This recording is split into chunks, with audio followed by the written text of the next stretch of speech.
एक दिन की बात है, एक बकरी नदी के किनारे घास खा रही थी। अरे वाह, नदी के उस पार की घास तो बहुत अच्छी दिख रही है। मुझे वहाँ जाकर उसे चखना चाहिए। वो सोच रहा था कि उस पार कैसे जाए। तभी उसकी नजर लकड़ी के एक लट पर पड़ी जो नदी पर बिछी हुई थी। मैं इसके सहारे नदी पार कर सकता हूँ। वो लट की ओर बढ़ने लगा। लट पर पैर रखने पर उसने देखा उसकी दूसरी छोर पर एक बकरी पहले से ही खड़ी है। पहले मुझे जाने दो। दूसरी बकरी ने कहा। पर क्यों? पहले तो मैं जाऊंगा। नहीं नहीं, लकड़ी पर पहले मैं चढ़ा तो पहले मैं जाऊंगा। दूसरी बकरी ने कहा।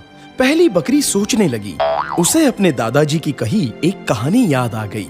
दो घमंडी बकरियां एक पुल पार करना चाहती थी, मगर एक दूसरे के लिए जगह नहीं बनाना चाहती थीं और आखिरकार लड़ने लग गई। फिर दोनों पुल से नीचे गिर गई और पानी में डूब गई। इसलिए पहली बकरी ने अक्लमंदी दिखाई। दोस्त, ये लड़ने का वक्त नहीं है, दिमाग से काम लेते हैं। मैं यहाँ झुक जाता हूँ और तुम मेरे ऊपर से छलांग लगाकर उस पार चले जाना। ये कहकर पहली बकरी उस लट पर झुक गई। दूसरी बकरी उसके ऊपर से कूदकर दूसरे पार निकल गई। बहुत बहुत शुक्रिया दोस्त, तुमने अक्लमंदी से काम लिया। दूसरी बकरी ये कहकर चली गई। कोई भी काम करने से पहले एक बार सोच